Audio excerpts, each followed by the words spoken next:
We're joined via Zoom by Senne Digital Media Manager at Activate. A very warm welcome to you. Thank you so very much for being with us here on SABC News. Thank you so much for having me.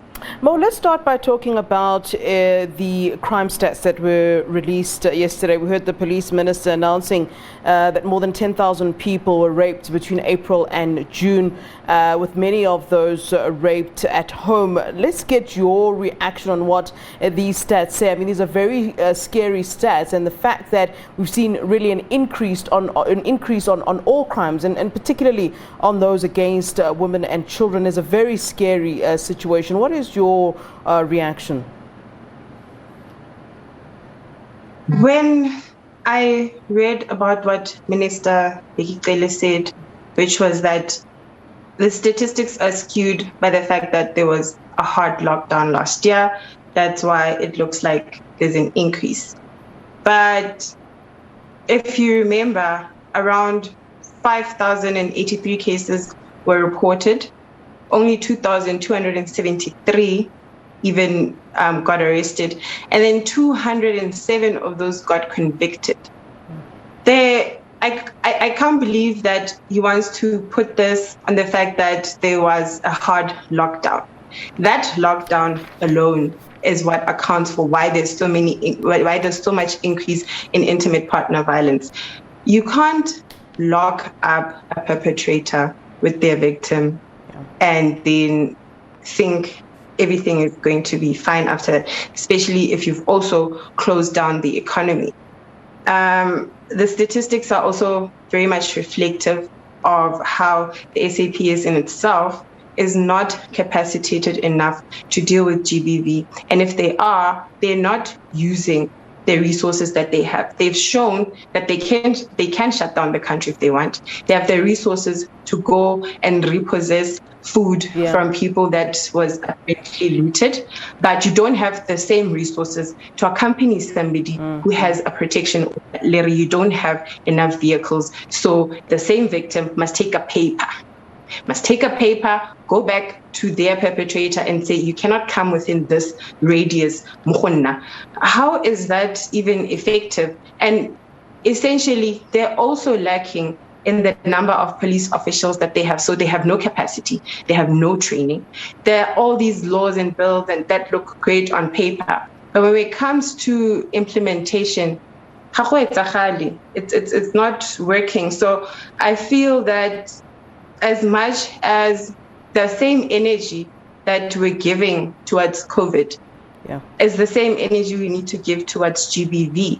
And part of that involves including the boy child in pertinent conversations that seek to alter dysfunctional patterns of behavior. If we're saying that men are the problem, but we want to exclude them from conversation, they are taking up space, they shouldn't be part of this conversation. Whose behavior are you trying to change with your initiative? For instance, women are the victims, right? And then your initiative is purely centered around women. You're telling victims about rape, you're telling them about GBV, but you're not including the active agent in that. It's like, and actually, I want to continue on that point, Mo. You raise a very important topic. You know, on the back of us discussing the crime stats, the other story that we're covering just as we're talking to you is the issue of teenage pregnancy and young girls getting pregnant.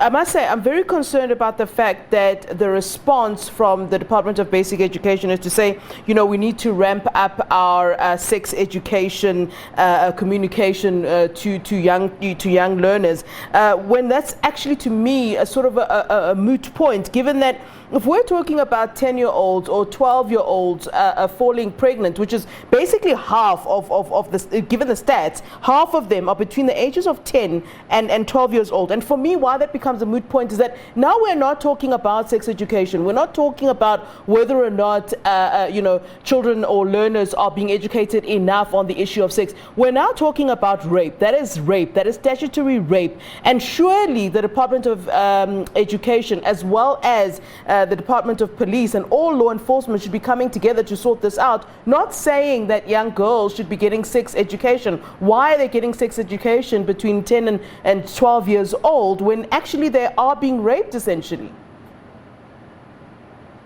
Thank you so much for raising that, because this is an argument that I had earlier today when I was facilitating the session around GBV.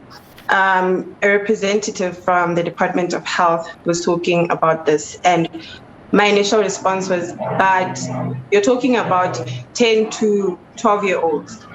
And in your messaging, you're saying they're having sex, in the same breath that you're saying they cannot consent. So you firstly saying they're having sex is like you're taking away from what has happened to them. You're saying that they consented to this. You're contradicting yourself. And on top of that, they said that this is because they're trying to provide sex education, and this is to curb teenage pregnancy. I'm like, but it's not working, because Sandra, you're putting all the blame on the girls. There is nothing in your presentation that is reflective of how you're including boys. These girls did not impregnate themselves. Yeah. Then they spoke about how there's a gender disparity in SA regarding HIV. More women have HIV than men. And then they said it's because the men, the older men, are the ones who are spreading it. Yeah, this is exactly what I'm saying. You are talking about children who got pregnant, right? Mm-hmm. And when you're talking about them, you're not saying that it was statutory rape. You're saying they're having sex. They're not having sex. Yeah. They're being raped. Mm-hmm. And the fact that this is how you are providing this kind of training also tells people subliminally, you're conditioning people to think that children can actually consent to this. The final argument was some of them lie about their age and because they look mature.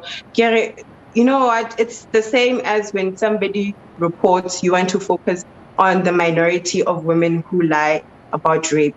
You're taking away the whole conversation and basing what you're saying on the fact that there's some kids who lie about this. So there's never really any active agent.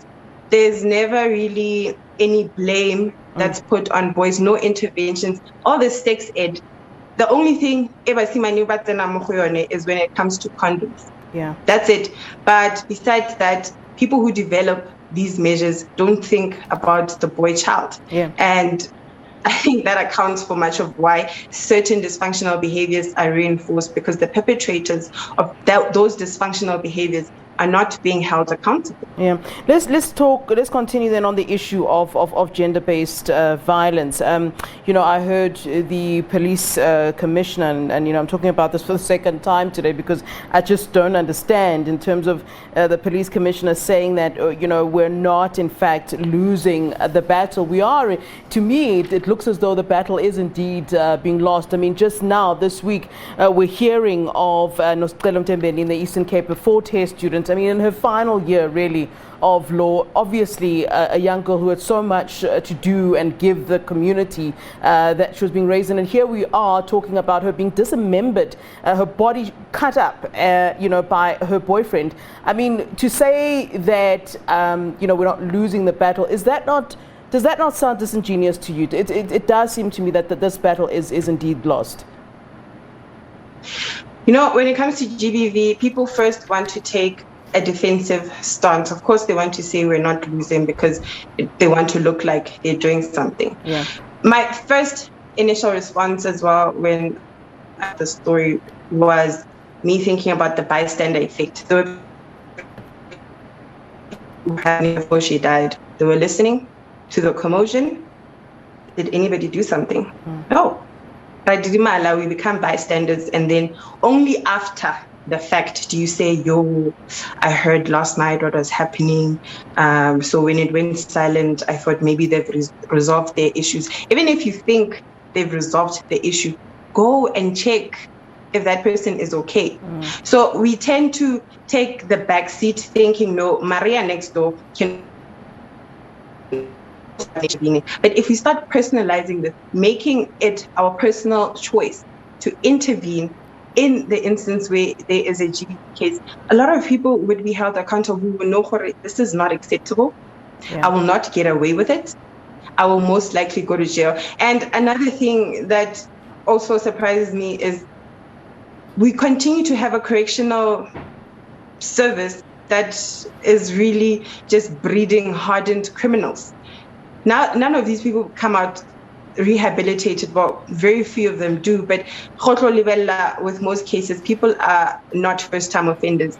They got away with it before because they have rights to bail and carry. And then after that, the kind of things that they go through in prison has nothing to do with rehabilitating or changing or altering their dysfunctional thought patterns. It's just for the sake of saying, okay, sharp, this guy was arrested, he served this much time, so it's time for us to let him go. And then they will say that they have assessment criteria to check if somebody is ready to leave or not. But it's not sufficient. So it boils down all the way from the first point of contact to the justice system itself. When we get to the court system, this bail thing, I feel like there needs to be a certain period of time that needs to elapse before you even qualify for bail, especially if you're a first-time offender.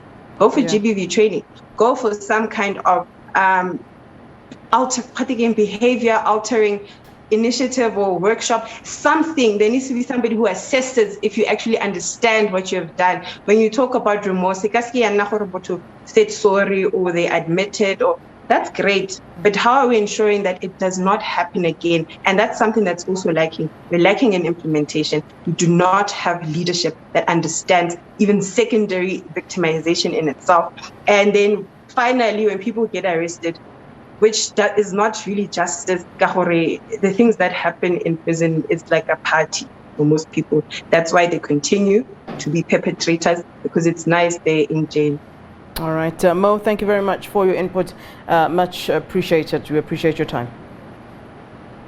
Thank you so much.